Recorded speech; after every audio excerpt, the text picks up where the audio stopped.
everybody. Thanks for joining in for story time again today. We have our friends with us. Who's this? Big bear. A big teddy bear, Mr. Bear. And who do you have? Yogi. Yellow, your puppy. Okay, we're going to read a story today called Wee Peter Pug. Mrs. Bell has lost her shoe and knows not where to find it. Now, if you had seen that eager smile on the face of Wee Peter Pug, you might have suspected that he had something to do with the loss of Mrs. Bell's shoe, and you would have been right. What pup could have resisted such a nice red fluffy shoe? So he marched with it triumphantly into the garden and hid it behind the lawn roller. Feeling very proud, Wee Peter trotted off to tell his chum Midnight, the black kitten, all about his little joke. "What do you think I've done?" he cried. "I've hidden Mrs. Bell's shoe." "Surely not," cried Midnight. "How funny!" And she shook with laughter. I'm laughing. I'm laughing. At the other end of the garden was Mrs. Hen with her chicks. "Let's come and tell her," suggested Midnight, and off they went. "Such a lark!" cried Wee Peter. "I've hidden Mrs. Bell's shoe." Mrs. Hen's angry crackle cackle turned into a very merry one. "What fun!" she cried. "What fun!" squeaked the little chicks.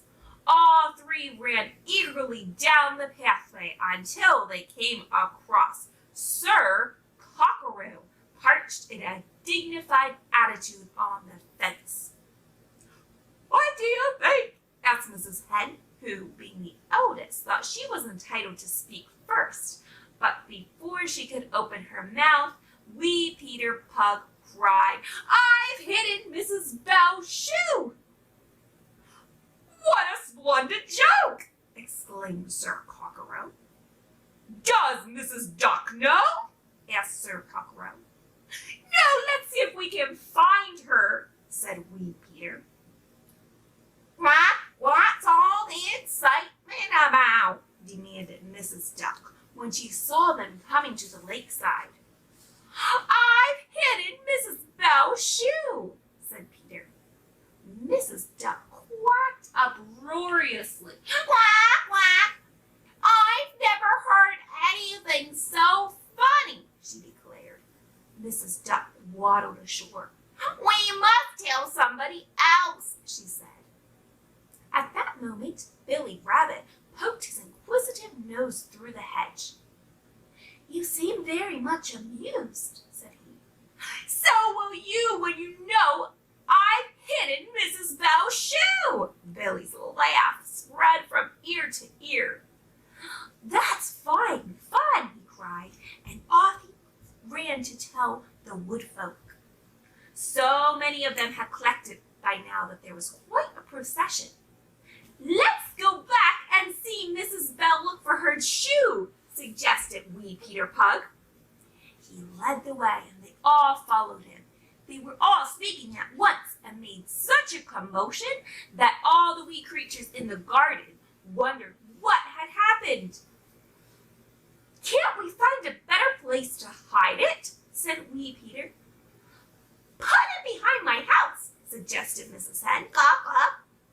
"Or in the lake," quacked Mrs. Duck. "Or in the hedge," suggested Billy Rabbit. Suggestions came from all of them, and the noise was so great that Mrs. Bell hurried out into the garden to see what was the matter. It is a sad ending to the story of Wee Peter Pug, but just as Mrs. Bell came out into the garden, Wee Peter had picked up her shoe and was thinking of another hiding place when she caught sight of him. "Oh, you naughty Peter!" she cried, and she spanked him with the shoe which had caused all the fun. Everybody laughed delightedly except Peter. So you see, instead of wee Peter Pug hiding the shoe, it was the shoe that gave poor Peter Pug a hiding. Perhaps he deserved it. What do you think? Let's talk about the story now. Do you know what kind of animal was wee Peter Pug? What kind of animal was he? A dog. He was a dog, just like your dog, right? And what did he hide of Mrs. Bell's? He's not hiding stuff. No, not yours. But what did wee Peter Pug hide? That was Mrs. Bell. Shoe. And do. He hid her shoe. And do. And did he tell anybody that he hid her shoe? Yeah. Yes, he told lots of people, right? What happened to poor wee Peter Pug when Mrs. Bell found that he had her shoe? Yes, she got the shoe and gave him a little spanking. Okay, thanks for listening, everyone. Goodbye.